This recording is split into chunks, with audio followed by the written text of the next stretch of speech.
Good morning, FitFam. Happy Monday. We are about to head to the gym and crush some legs and glutes. So very first thing, Monday morning, that is always how I start my week. This is the hardest workout of my week, but it's also the most fun and the most rewarding. So we're gonna go get in this workout, and then I'm gonna be taking you through everything else that I'm eating today and just explaining to you my perspective on what I'm doing with my food and with my training at the moment. So let's get into the gym and build these booty and legs. All right, fam, we made it. So we're gonna be starting off with some squats, the hardest exercise. Let's just get it out of the way and really use our full strength to work our whole body, focusing on legs and glutes, but that's why squats are awesome, because you're still using your core, your back, arms, shoulders, so you're getting insanely fit all over your body in one movement. So I'm just gonna take my fabric resistance band and warm up the lower body a little bit, and then we're gonna get into our working sets.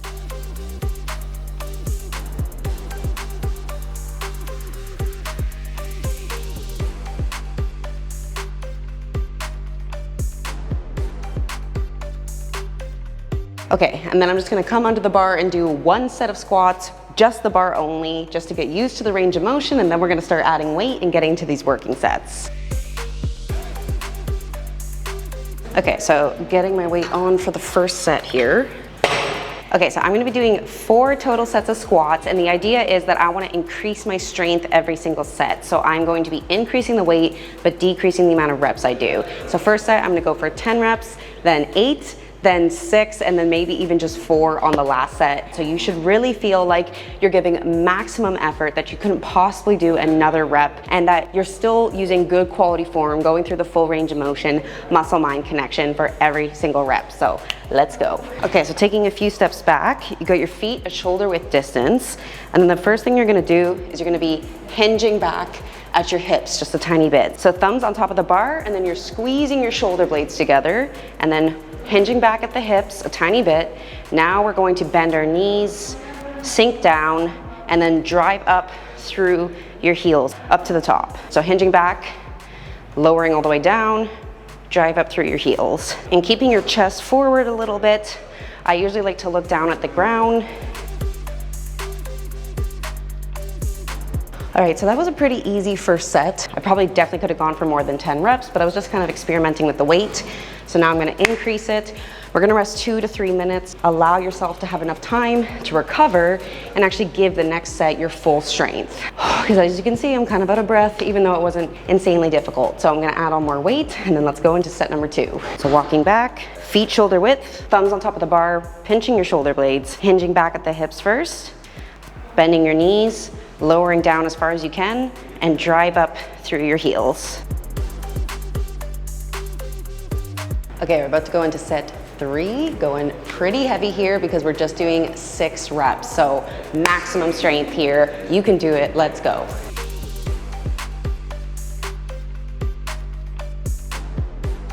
Okay, my form was starting to get a little bit not the best there, so that's how you know that you're really pushing yourself. You want it to be a fine line of like not getting bad form, because obviously that just defeats the purpose. But if you're really pushing yourself hard enough, your form should be kind of getting a little bit questionable. So when you're going for those 4 to 6 reps, that's max strength, that's most likely gonna happen. Okay, next up, we're gonna be doing a barbell RDL, which is one of my favorite exercises. It is so good for working the glutes and the back of your legs. So first thing I'm gonna do is put on my Versa grips, which are these wrist straps like this. So I'm gonna show you how to actually use them in this video, because wearing these has been such a game changer for me to be able to do heavier deadlift variations. Because the thing is, when you're holding weight, your wrists are not really that strong, but your legs and glutes are very strong. So if you're holding heavier weight, your wrists are gonna give out before your legs and glutes would actually give out and be fully overloaded. So that's why getting some sort of wrist wrap like this is going to make a huge difference, so that you can comfortably hold more weight and then really be able to overload your legs and glutes. Okay, so I got them around my wrists, and then what I'm gonna do is I always have an underhand grip with my left hand and an overhand grip with my right hand. So wrap around the bar, and then you're gonna grab it. Okay, so feet at shoulder width distance here, and then starting in a standing position with the bar between your hands. You're gonna put a pretty decent bend in your knee like this, and then keeping your back straight and tucking your shoulders back. Now what you're gonna be doing is hinging forward. So imagine there is a door behind your butt that you're trying to close with your butt. So like, imagine you were bending over to pick some bags up off the ground and you had to shut the car door. That is what you should be thinking of for the range of motion here. So really thinking it's all hip hinge here. The only reason that you are lowering down is because your hips are going back towards the wall. Okay, and then by the time you're done that one, your glutes, really that glute hand tie-in, that under butt part, should be absolutely on fire. Okay, rest 2 minutes, and we're doing 3 sets, 8 to 10 reps of barbell RDLs.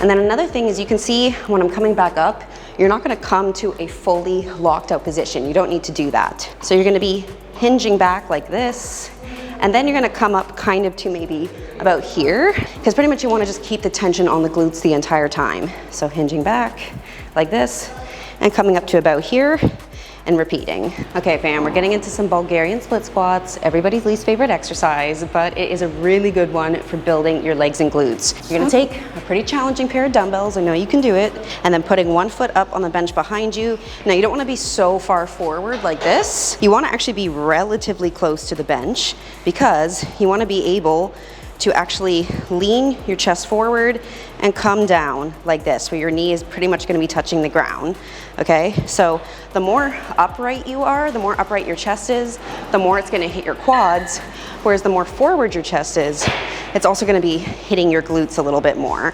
And we wanna be really, really focusing on those glutes. All right, so one leg up, leaning your chest forward a little bit. Now coming down, driving up through your heel. And we're gonna be going for 10 to 12 reps here.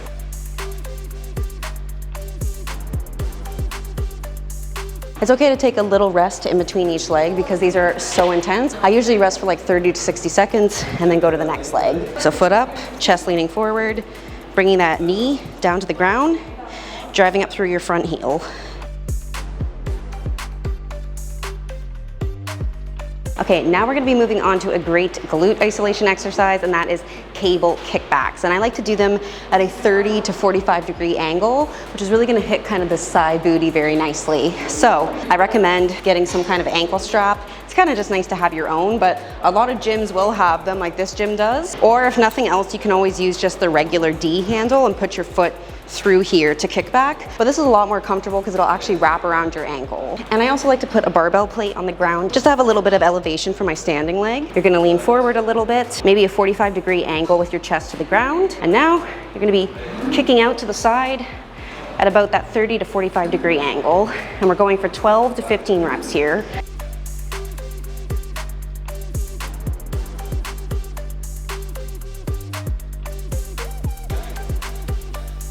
All right fam, we are on to the very last exercise of this workout. I know you're probably pretty dead about now. I am as well. I'm like beat, struggling with motivation at this point, but the very last exercise, and it's not that difficult. We are going to isolate our quads, doing some leg extensions, and we're gonna be doing some drop sets. So let me show you what we're gonna do. All right, so coming over here to the leg extension, and you're gonna pick a weight you can do for 8 to 12 reps, and then we're gonna rest for about 60 seconds, go into our second set, and then we're only gonna rest about 15 seconds, and then do a third set, rest 15 seconds again, and then a final drop set. So only really doing one full set here, and then we're just gonna be dropping weight a bunch all the way to failure. So let's go. Make sure to be fully extending your legs here, giving your quads a nice little contraction at the top. Now we're gonna rest 60 seconds and then go for our second set.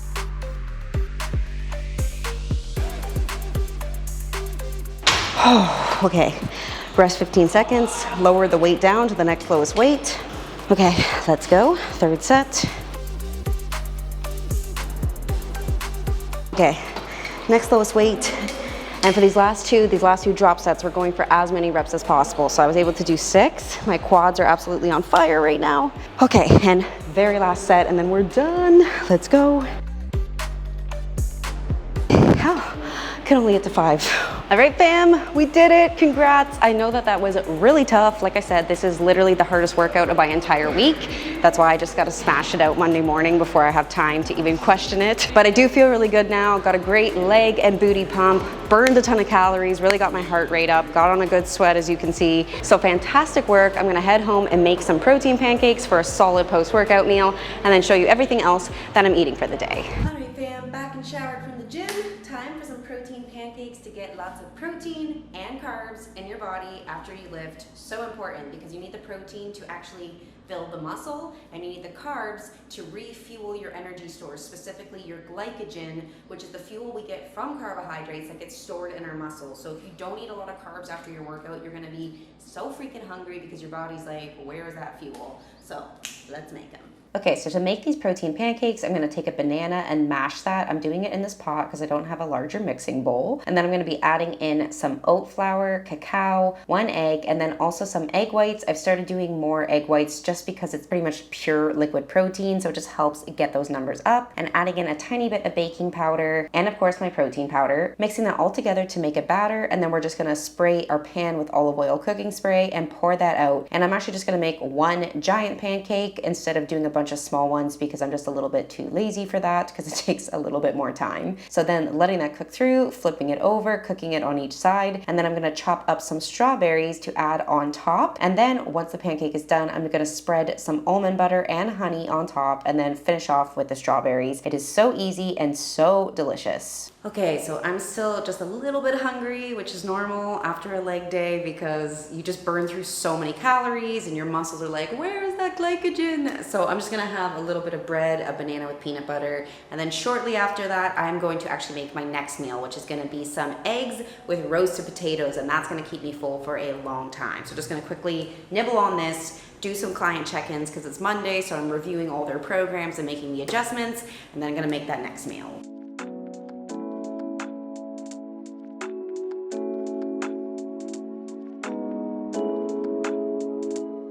In case you haven't been able to tell yet, I freaking love the banana with the almond butter or peanut butter. It's just a really tasty little snack. Get those carbs and fats. And then this bread is fresh from a bakery here and it's just like so perfectly soft, so good.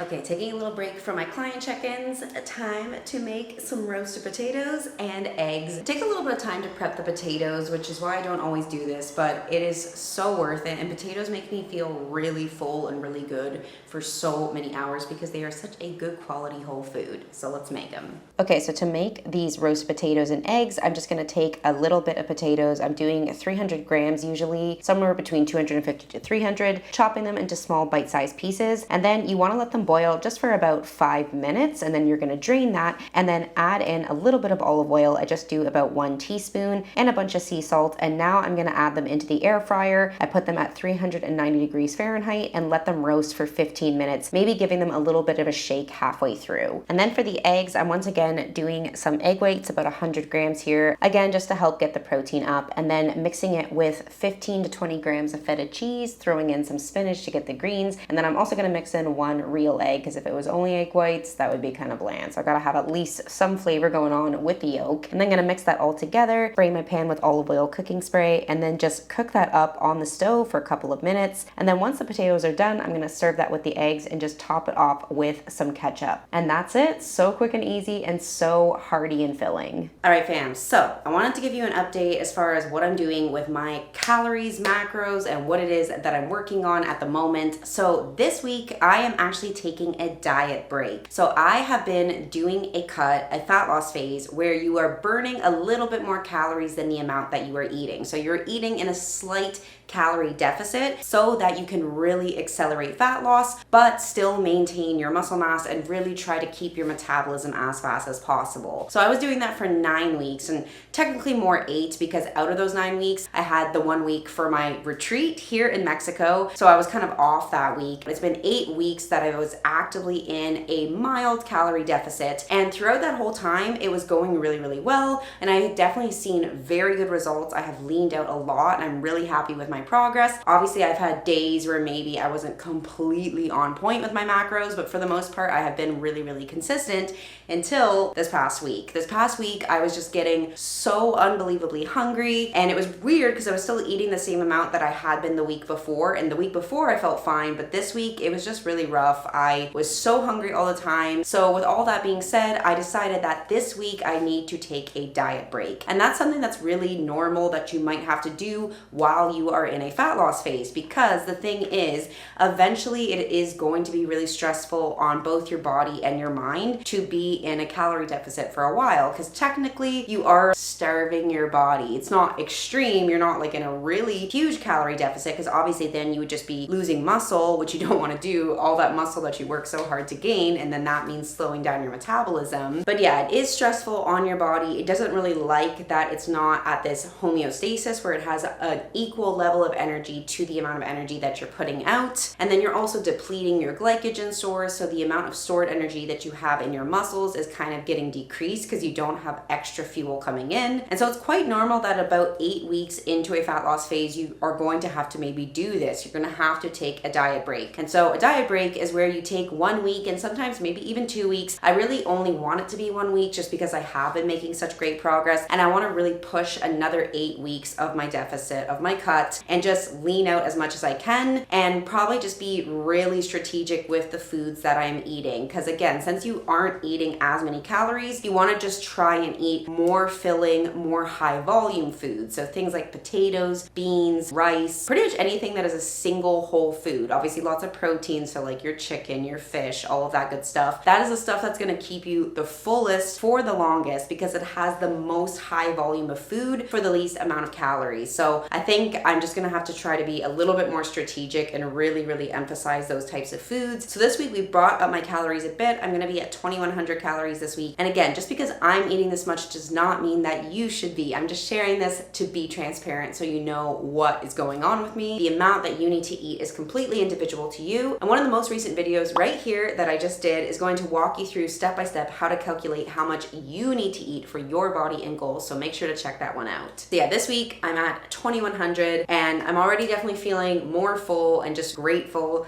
to have a break from feeling hungry like that. So we're gonna see how it goes this week. I am really keen to continue to push the fat loss progress and then just be really smart about the foods that I am eating to try to be as full as possible, which is definitely doable. You really just gotta eat a lot of whole foods. So yeah, I mean, when you're cutting, fat loss, it is challenging. You are gonna have to be willing to sacrifice a little bit in order to get lean. But it's just for a short period of time. This is why we don't cut forever. And then once you're eating more food again, you definitely have more flexibility. So with all that being said, I'm gonna go make my last meal of the day, which is what I have been absolutely obsessed with recently, my crispy air fryer chicken. And I've actually been doing it as a wrap. It's really simple, but it's so good. So I'm gonna show you guys. Let's get into the kitchen. Okay, so to make this crispy chicken, I'm just gonna take about 160 grams of raw chicken breast, cut that into small pieces, and then put it in a mixing bowl, add a little bit of olive oil, just about 2 or 3 grams on top. And then I'm also going to season it with spices. So I'm gonna do some sea salt, garlic salt, and paprika, but you can do whatever you want, just gives it a little bit more flavor really easily without adding calories. And then I'm gonna add in the breadcrumbs. So I'm gonna be doing 20 grams of that, and then mixing everything together so that it's evenly coated. And then once again, we're going into our air fryer, setting it at 390 degrees Fahrenheit, and adding the chicken in there and letting it cook for about 10 minutes, maybe giving it a little bit of a shake halfway through. And then I'm just going to de-thaw some frozen veggies because I'm trying to add a little bit more vegetables to my meals, once again, especially to feel more full, because veggies, you actually don't have to count the calories, and it goes a really long way to have more volume in your stomach that are free calories, really. So I'm just gonna have some plain carrots, broccoli, cauliflower, just gonna de-thaw that, which maybe sounds really bland, but I honestly don't mind eating it just naturally, having that on the side. And then once the chicken is done, I'm gonna be putting it on this whole wheat tortilla. All the chicken is not gonna fit on this tortilla though, so I'm gonna have some on the side and top it off with some ketchup. And then the chicken that is in the tortilla, I'm gonna add a little bit of feta cheese on top. And that is that. So easy, so good. All right guys, so it is the sunset time, and this is a thing that everybody does here in Puerto Escondido. It's like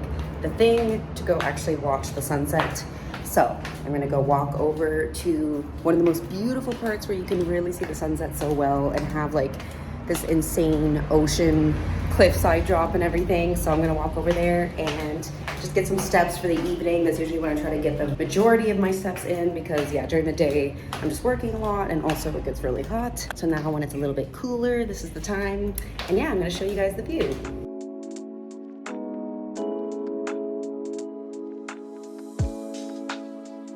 So sadly, it's a little bit more of a cloudy sunset. The last little while, it's just like a big orange ball in the sky every single night, but obviously it is still insanely beautiful. So I'm just gonna chill here for a little bit, just relax, soak in the nature. But I'm gonna go ahead and end this video here. Thank you so much for watching, FitFam. I hope you enjoyed it. Comment down below if there's anything that you wanna see from me, or if you have any questions, I am more than happy to help you out. And I will see you in the next video.